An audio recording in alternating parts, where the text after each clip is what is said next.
Salut l'équipe, c'est Benef ASMR. J'ai augmenté le son de mon micro en avance comme je faisais avant, mais j'avais oublié la semaine dernière, donc le son était pas très fort. En plus avec le vent qui tapait dans la fenêtre, c'était un peu catastrophique, pardon. En plus je suis un peu dégoûté parce que je parlais d'Undertale qui est un jeu que je kiffe vachement. Et bah ça ne lui faisait pas tant honneur que ça, mais c'est pas grave parce que je vais bientôt avoir mon nouvel appart. Donc, et ben j'aurai peut-être un meilleur setup et je pourrai peut-être refaire des vidéos. Et grâce à un setup plus quali, peut-être que je pourrais aussi jouer par exemple à Undertale pour vous montrer un petit peu les aspects que je trouve incroyables dans le jeu tout en jouant. Ça peut être pas mal, faire des petites séries de vidéos un peu coolosses. Donc voilà. En tout cas, j'espère que vous, ça va bien, que vous vous portez bien, que vous avez passé une bonne journée, que vous êtes heureux dans la vie. Et si c'est pas le cas, ben je vous souhaite de vous endormir en paix pour vous réveiller et avoir un lendemain un peu plus sympa. C'était le moment bénéf gentil. Aujourd'hui du coup, on va poursuivre encore une fois cet arc jeu vidéo. Et du coup on va parler d'un autre de mes jeux, de mon top. Il s'agit cette fois-ci de Jak and Daxter. Alors j'ai un peu réfléchi. Pour le coup Undertale c'est vraiment un seul jeu, donc c'était facile d'en faire une vidéo et elle a quand même duré 50 minutes. Jak and Daxter c'est une trilogie. Je vais pas parler de Jak X, le jeu de voiture, ni de Jak and Daxter Lost Frontier, qui est considéré pour beaucoup comme un jeu de merde. Moi je l'ai pas trouvé si nul que ça, mais c'est vrai qu'il est pas à la hauteur des trois Jak and Daxter originaux. Et du coup, je vais parler de ces trois jeux là, mais comme le premier est assez différent des deux autres, je vais séparer mon avis sur Jak and Daxter en deux parties. La première partie que vous regardez maintenant, ce sera sur Jak and Daxter, The Precursor Legacy. Donc le premier épisode de la trilogie. Et je ferai une deuxième vidéo sur Jak 2 et Jak 3. Peut-être que je ferai une vidéo sur le 2 et une vidéo sur le 3, mais je pense que comme le gameplay est assez similaire, il y aura juste l'histoire un peu à détailler, qui est différente dans les deux, mais je verrai si ça fait des trop gros morceaux ou pas. J'aviserai. En tout cas, ce soir c'est Jak and Daxter, The Precursor Legacy. Le premier Jak and Daxter du nom. Jak and Daxter du coup, c'est un jeu qui est sorti à l'époque de la PS2. C'est le studio Naughty Dog qui l'a fait. Naughty Dog c'est surtout connu pour actuellement The Last of Us et un peu plus anciennement Uncharted. C'est aussi le créateur de Crash Bandicoot. Bandicoot. Et à l'époque de la PS1, Crash Bandicoot surtout. Mais du coup à l'époque de la PS2 ils avaient sorti Jak and Daxter qui était vraiment une trilogie de jeux exceptionnelle pour la PS2. Ça avait fait beaucoup de bruit, mais une fois qu'ils avaient fini le troisième opus, on n'a plus trop de nouvelles, plus de communication dessus, pas de remake, pas de nouveautés dessus. Donc c'est un peu leur jeu qui a été le plus oublié parmi les 4 que je vous ai cités. Mais pour moi, c'est clairement une masterclass. C'est excellent et ça mériterait une suite. J'aimerais tellement qu'ils sortent une suite sur des nouvelles consoles. Ça me ferait beaucoup plaisir, mais je crois que c'est pas du tout un projet. Tant pis. Je vais parler un petit peu du contexte du jeu. Parce que je m'étais un peu renseigné vu que j'aime bien, forcément. En fait, si ça n'a pas eu autant de suivi, c'est que Jak and Daxter remarque la transition un petit peu du studio Naughty Dog. Les fondateurs du studio à l'ancienne étaient très dans le jeu un peu fun, très coloré, rigolo. c'est vraiment un platformer très coloré, très fun. Et après Jak and Daxter, du coup, il y a eu Uncharted et The Last of Us qui sont des jeux plus réalistes, plus sombres, plus profonds. C'est dû notamment à un changement de direction.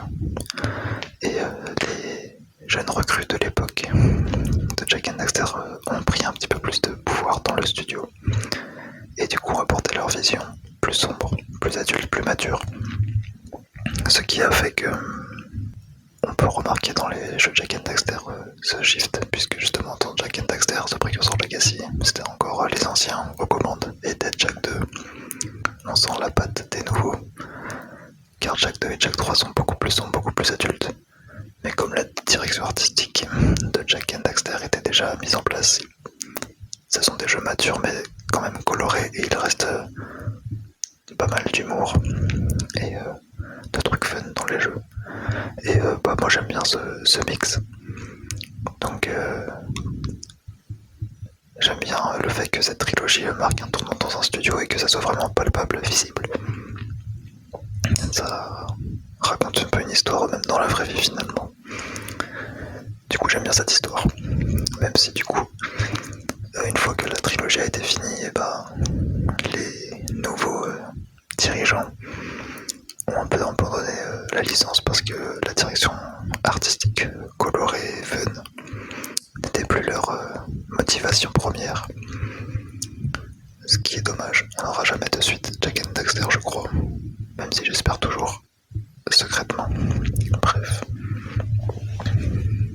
Maintenant que ça c'est dit, je vais pouvoir rentrer dans le vif du sujet en parlant directement du premier épisode de Jak and Daxter, The Precursor Legacy, l'héritage des précurseurs.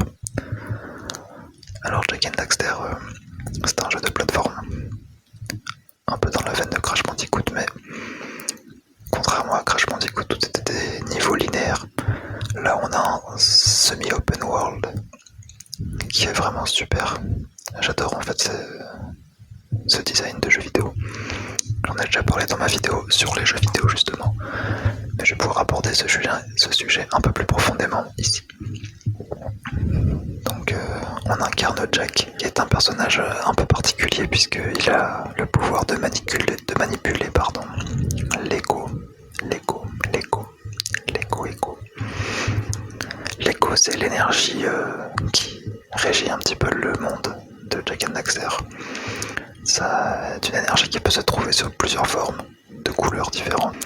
L'écho verte sert notamment aux soins, à la santé, et c'est ce qui nous permet de regagner de la vie. L'écho bleu est une énergie motrice, on va dire. Elle permet d'activer des mécanismes lorsqu'on passe à proximité. Elle permet aussi d'aller plus vite. Lorsqu'on a de l'écho bleu en nous, eh bien, on court vachement plus vite. L'écho rouge, qui est du coup l'écho un peu de la puissance. On cogne plus fort quand on possède de l'écho rouge. C'est pratique notamment lorsqu'on a des ennemis un petit peu plus robustes. Parce que les ennemis de base, on les one-shot en général. Mais il y a certains ennemis qui sont un peu plus gros, avec des armures ou quoi. Et pour les one-shot, il faut de l'écho rouge, sinon il faut les taper 2 ou 3 fois. Et enfin, on a l'écho jaune qui permet de faire des attaques à distance. On envoie en gros des boules de feu avec l'écho jaune. Pas des boules d'écho jaune, du coup c'est pas vraiment du feu, mais c'est pour donner une image. Et donc dans ce monde il y a 4 sages qui sont spécialisés dans un type d'écho.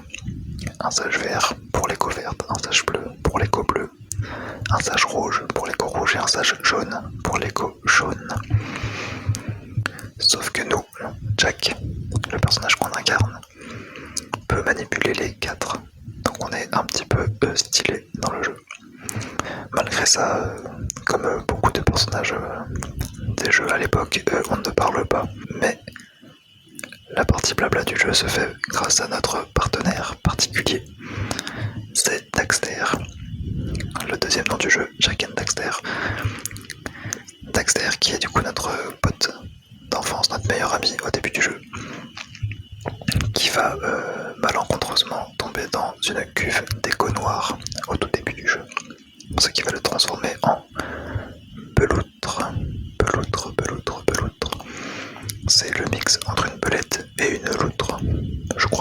version originale, c'était pas encore trop défini, mais dans les opus après, ce nom-là est donné à sa race de peloutre.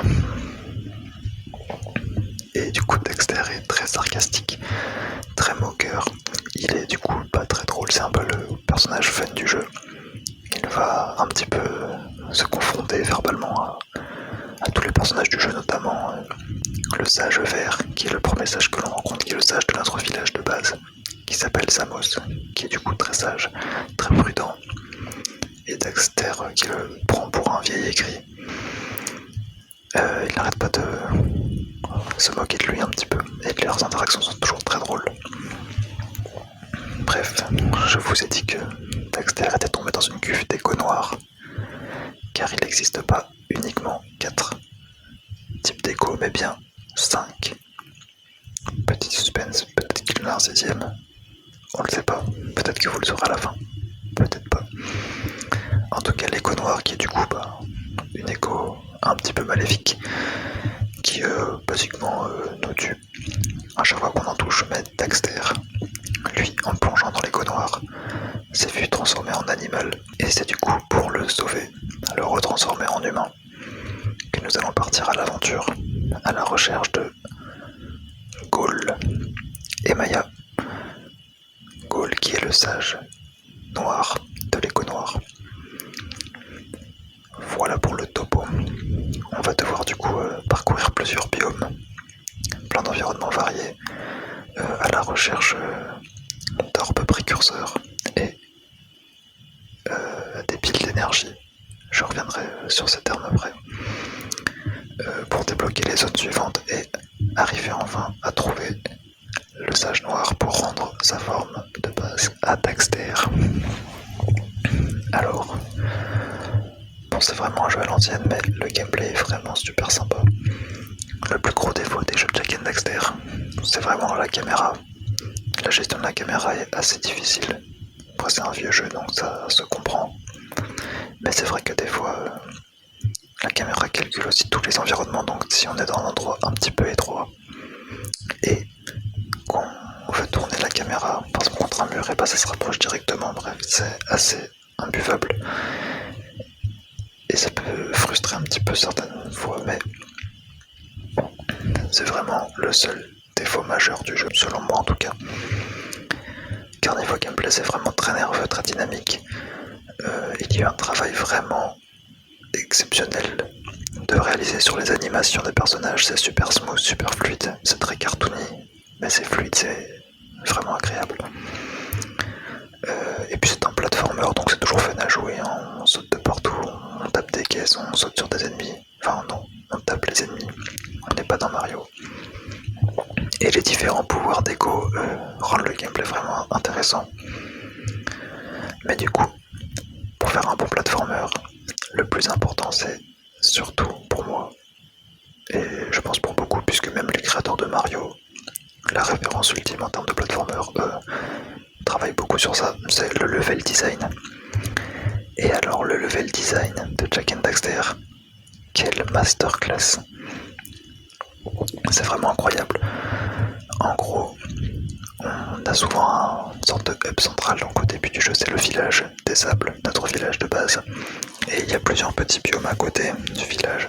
Donc, il y a la plage, il y a la forêt, il y a comment elle s'appelle, l'île de la brume, là où Daxter s'est fait transformer. Et chaque zone recèle d'orbes précurseurs et de piles d'énergie à collecter. Ces niveaux-là sont vraiment trop bien faits. C'est vraiment une énorme référence pour moi. Ce sont des zones ouvertes, du coup on peut se balader, visiter un petit peu toute la zone comme on veut.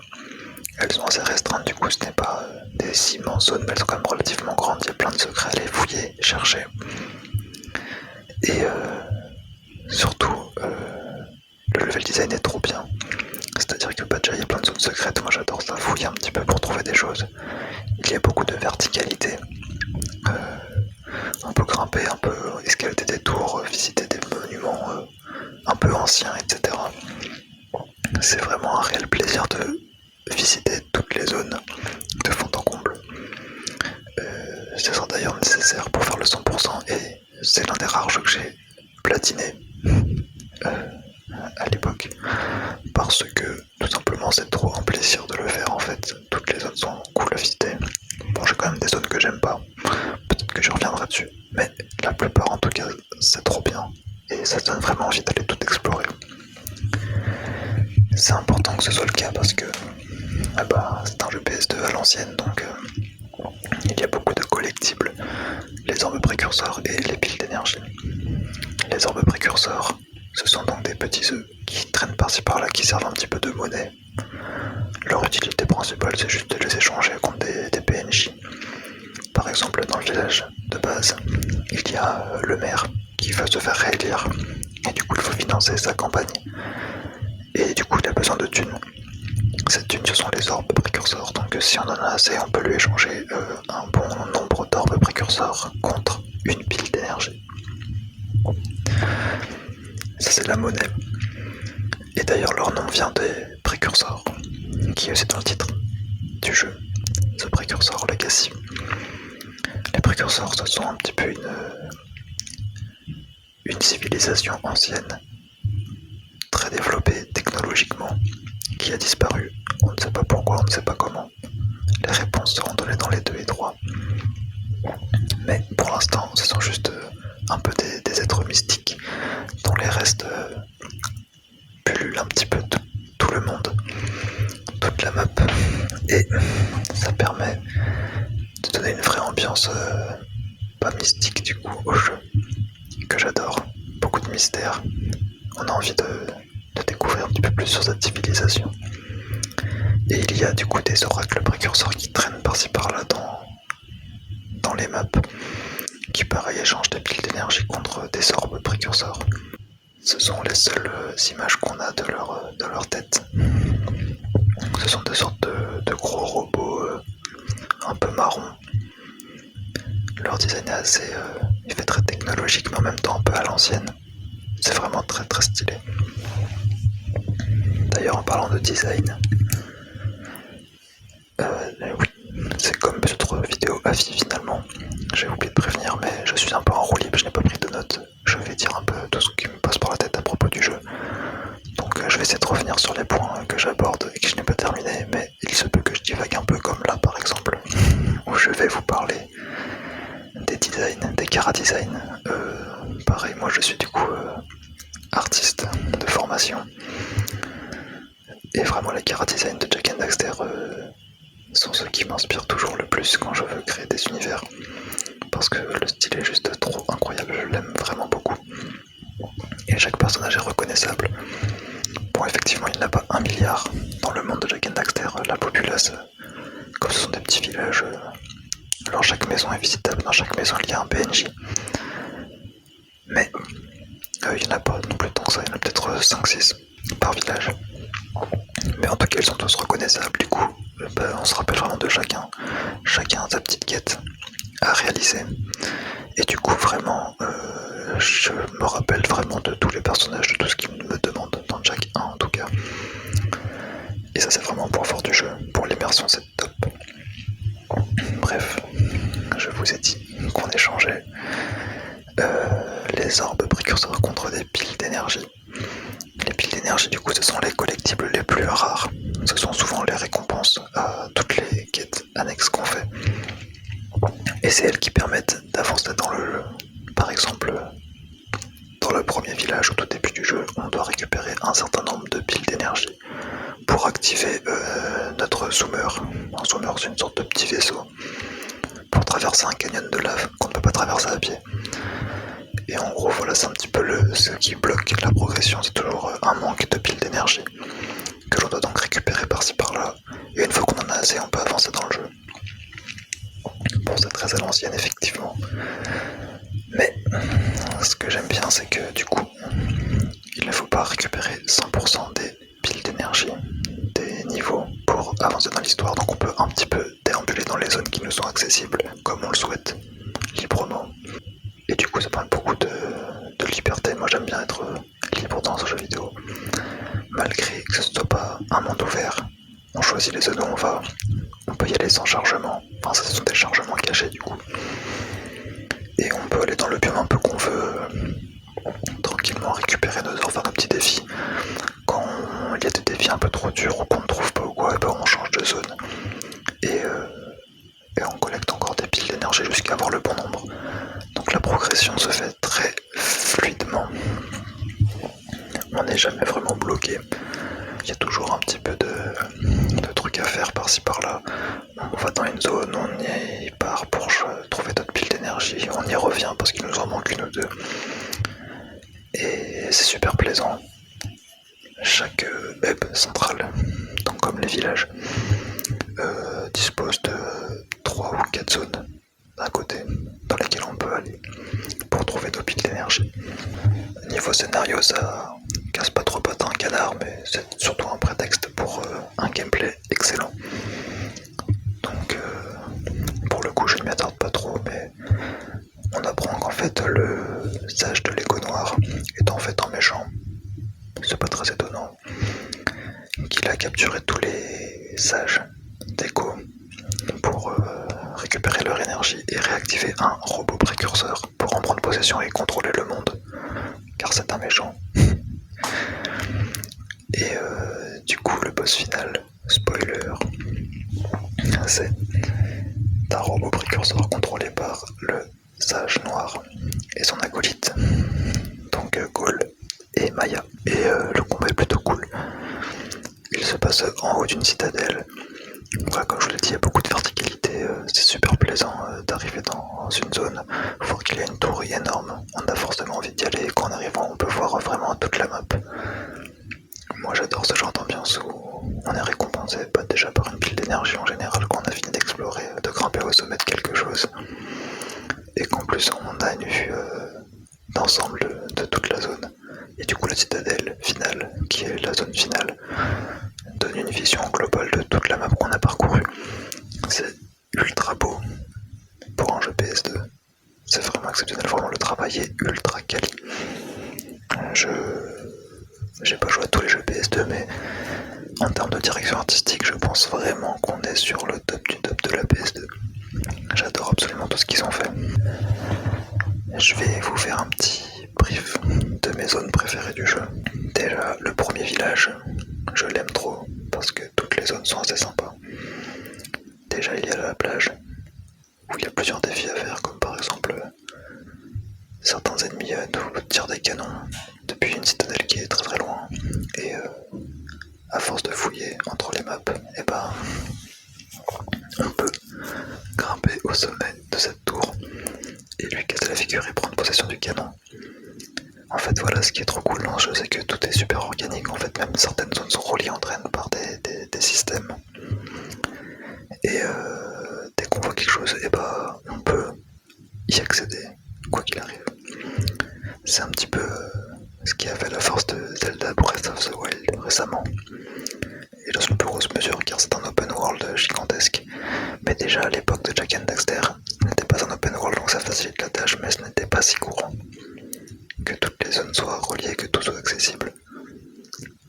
Genre vraiment on arrive dans un biome et on sait qu'on va pouvoir fouiller et découvrir des tonnes de mystères et de petits trucs sympas à faire.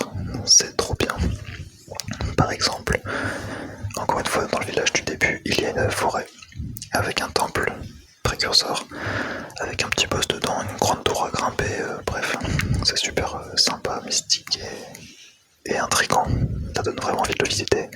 Mais surtout, il y a un puits d'écho bleu que l'on peut réparer car il est cassé et connecter ce puits après avec le village pour réactiver les mécanismes du village. C'est comme s'il y avait une panne d'électricité dans le village finalement qu'on doit aller réparer dans une forêt. Et du coup, une fois qu'on a déjà réactivé le silo d'écho bleu, et bien ça ouvre toutes les réserves d'écho bleu du monde entier. Ça veut dire que si on ne fait pas cette petite quête annexe, dans tout le jeu on n'aura pas de ressources d'écho bleu permanentes dans des zones où on aurait pu en avoir. Donc cette petite zone est connectée à tout le reste du monde. Si on active l'écho bleu au village, on peut revenir et avoir sa petite récompense. Et du coup, on peut retourner dans les zones comme par exemple la plage, ou pour accéder à la tour où les ennemis nous tirent avec un canon dessus. Et bien il faut absolument que l'écho bleu soit restauré pour pouvoir activer des mécanismes qui vont sauter extrêmement haut et atteindre le sommet de la tour pour taper tous nos ennemis et prendre possession du canon pour et pas débloquer les petites orbes précurseurs qui restent à trouver par-ci par-là. C'est un exemple de design organique, du level design et du world mapping, on va dire, de ce jeu qui est trop exceptionnel. Je vais beaucoup me répéter, je pense, mais sachez que je trouve vraiment exceptionnel la circulation dans ce jeu. C'est trop bien. Je voulais aborder aussi les différences de gameplay. Car il y a, une fois qu'on a toutes les orbes précurseurs pour changer de hub central, donc une fois qu'on a fini un peu toutes les quêtes du village des sables ou qu'on a juste cette orbe de pile d'énergie pour repasser à la zone suivante, on a souvent tout le temps même, une zone de transition qui se fait en zoomer. Et du coup, le zoomer, qui est un petit vaisseau, nous lance sur une phase de gameplay un petit peu de course, qui renouvelle pas mal le gameplay. C'est jamais mes phases préférées, mais il y en a une où ce qui est cool, c'est qu'on peut revenir après dessus sans le zoomer. En gros, il y a 3 phases de zoomer dans le jeu. La première et la dernière, ça se passe sur des zones un petit peu volcaniques, où il y a de la lave, où on ne peut pas marcher car sinon on se brûle et on meurt. Donc on conduit notre zoomer et on doit récupérer des ballons de froid pour rafraîchir les moteurs. C'est un peu ingénieux. Mais la deuxième partie en zoomer, elle se passe dans une montagne, il n'y a pas besoin de rafraîchir les moteurs ou quoi. C'est juste une course poursuite contre des ennemis qui veulent tout faire péter avec des bombes. Et dans cette zone là, ce qui est super cool, c'est qu'on peut revenir en arrière une fois qu'on a fini la course poursuite pour explorer cette course. Et il y a aussi des secrets dedans, alors que c'est pas forcément évident de base, puisque dans la tête du joueur c'est vraiment juste une zone de course. Donc pareil, c'est super ingénieux. C'est plein de petits trucs comme ça qui sont super malins et qui rendent le jeu vivant et ludique et intéressant. Dans les autres zones que j'aime bien, il y a ma zone préférée, je pense. C'est la montagne sous la neige. Cette zone est trop bien parce qu'il y a plein de gameplays différents. On peut grimper sur un flûte. Le flûte, c'est un peu un oiseau. C'est un peu une poule géante finalement, un dindon, on va dire. Ça ne vole pas, mais ça peut planer, ça bat des ailes un petit peu pour voler plus longtemps. Mais ça ne s'envole pas. Et il y a une phase de gameplay en flûte. Dans la partie enneigée. Il y en a aussi une dans un marais, mais le marais, c'est une zone de marais quoi, donc tout le monde sait que les zones de marais c'est nul à chier. Même si le marais de Jak and Daxter pour le coup a ses aspects un petit peu sympas. Mais c'est pas une zone qui me tient à cœur particulièrement. En tout cas voilà, dans la zone enneigée il y a ça, il y a aussi un fort, des ennemis. C'est sympa parce qu'on croise des ennemis un petit peu partout. Et là on a vraiment l'impression de rentrer dans leur citadelle, leur fort. On peut l'explorer un petit peu partout, on peut taper tous les ennemis dedans. Il y a pas mal de trucs à explorer à l'intérieur. Et comme c'est une zone, la zone enneigée qui apparaît un petit peu sur la fin du jeu, et ben on a vraiment l'impression d'accomplir quelque chose, on a l'impression de sauver un petit peu le monde de ces villes crapules. Donc bref, j'apprécie vraiment cette zone enneigée. En plus, les environnements sous la neige, c'est toujours super joli. Donc non, j'adore cette zone. Il y a aussi, pour faire un petit rappel au mysticisme, des précurseurs dans ce jeu. La ville sous-marine, qui est un vestige un petit peu des précurseurs. En gros, on voit une sorte de bâtiment qui sort de l'eau. Et lorsqu'on rentre dedans, eh bien on plonge dans les profondeurs. Et il y a plein de mécanismes un petit peu technologiques, un petit peu sympas qu'on n'avait jamais vu avant dans toute cette zone à explorer. Et encore une fois, le mysticisme, le mystère, cette envie d'explorer est très présente. On a envie d'aller au plus profond pour trouver qu'est-ce qui s'y cache. Encore une fois, c'est ce que j'aime dans ces jeux-là, c'est qu'il n'y a pas vraiment besoin d'avoir un item super rare, une arme cheatée ou quoi que ce soit. Au fond, on va finalement juste gagner une pile d'énergie qui nous permettra peut-être d'avancer. Mais on est vraiment récompensé par tout cet imaginaire qui nous est offert. Une fois qu'on y est, on peut se dire waouh, en fait les précurseurs ils avaient des cités sous-marines, il y avait plein de mécanismes super sympas, à quoi servait cette ville sous-marine alors qu'on pouvait vivre à l'extérieur, peut-être qu'il y a eu une guerre ou quoi, plein de questions qu'on peut se poser, qui n'ont pas de réponse, ça instaure une sorte de lore un petit peu mystique. Mystique, je dis beaucoup ce mot alors je vais le répéter un petit peu, mystique. En tout cas c'est super sympa. Et du coup voilà, moi c'est ma récompense quand je finis la zone, c'est de me dire waouh, j'ai vraiment exploré un bout du monde qui me raconte quelque chose. Sur ses précurseurs, sur comment va le monde, etc.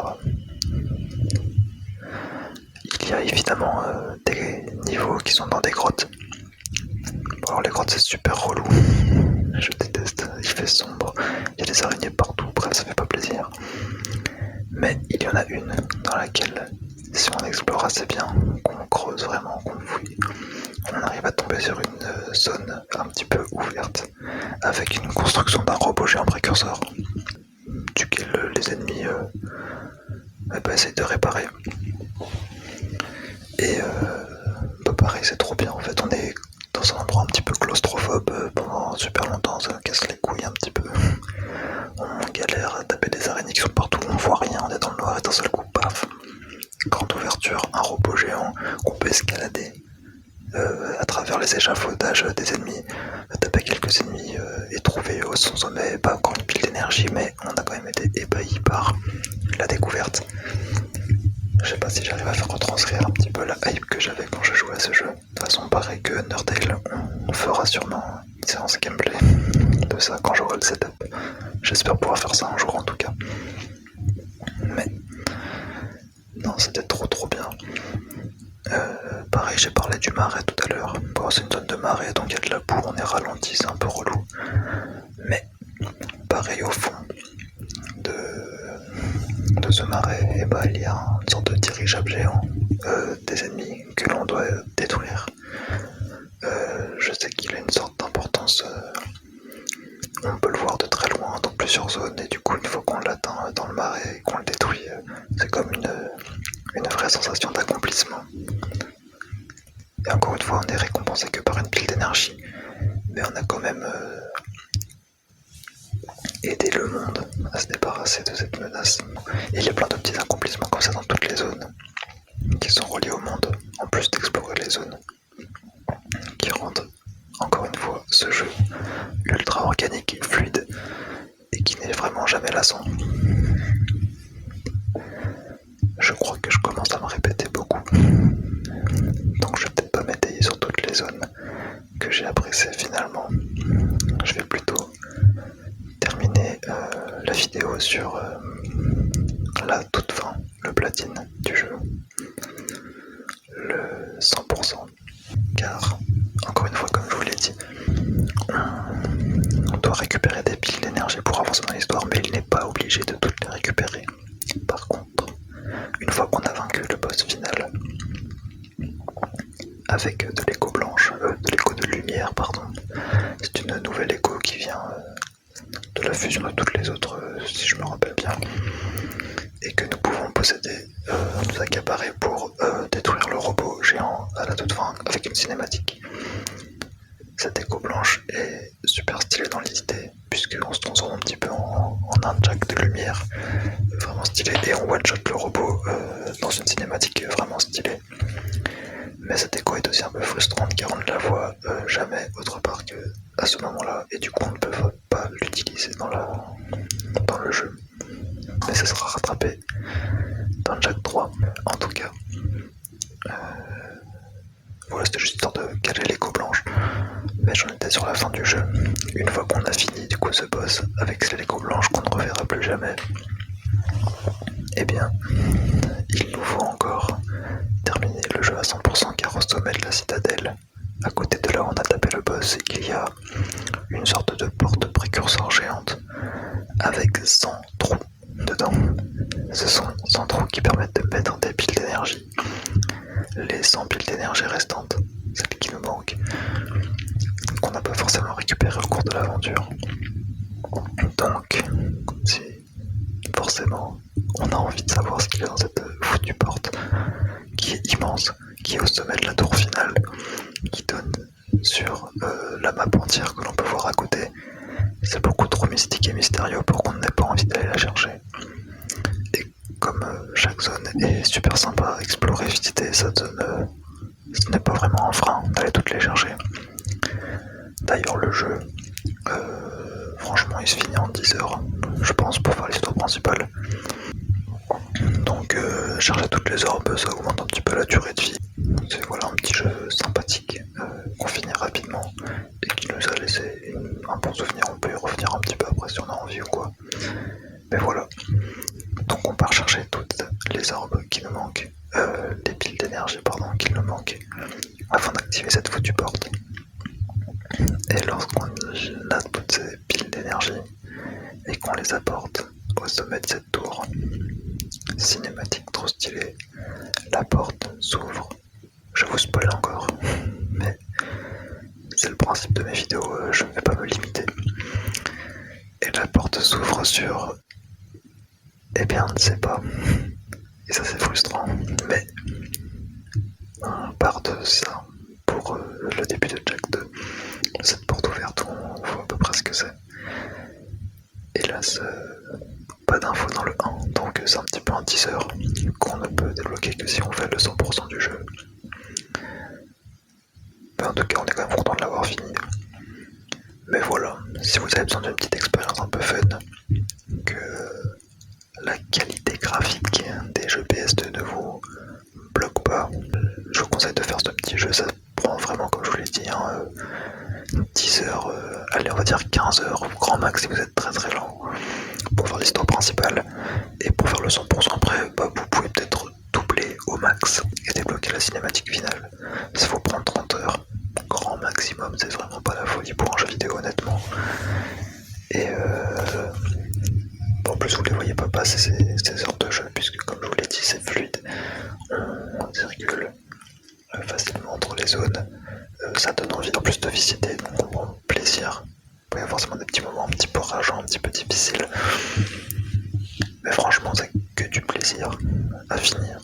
Et surtout, c'est beau, c'est graphisme PS2, je vous l'accorde, mais malgré ça et ses contraintes techniques, le jeu est trop beau, le level art est magnifique, il y a des végétations luxuriantes, des plages ouvertes avec des pélicans qui se baladent, la mer, des ruines par-ci par-là, il y a de la neige, il y a de la lave, même les grottes au final elles sont noires mais on s'éclaire grâce à des cristaux lumineux qui donnent une ambiance vraiment singulière au jeu. La ville sous-marine est trop exceptionnelle aussi. Vous allez prendre une vraie claque visuelle et de gameplay. Petit bémol sur la caméra pour le gameplay, mais c'est vraiment tout ce qui va pas dans ce jeu. Sinon, tout est exceptionnel. Pareil, si vous cherchez un scénario très poussé, c'est pas forcément là où vous vous dirigez non plus.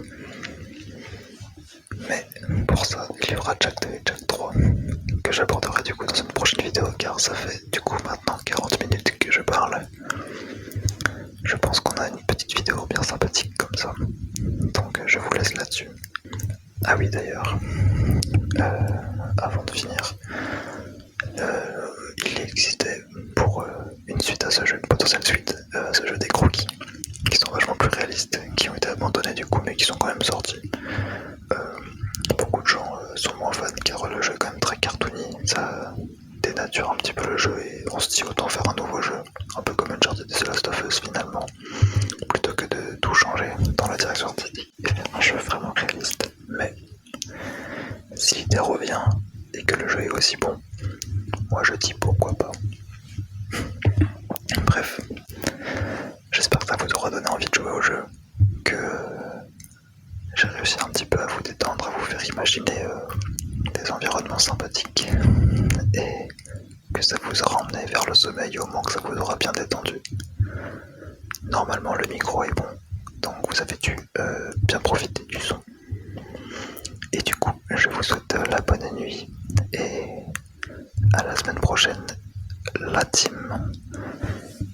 Je vous fais des bisous, faites de beaux rêves et on se revoit pour un autre jeu de mon top jeu vidéo la semaine prochaine. Ciao, bonne nuit.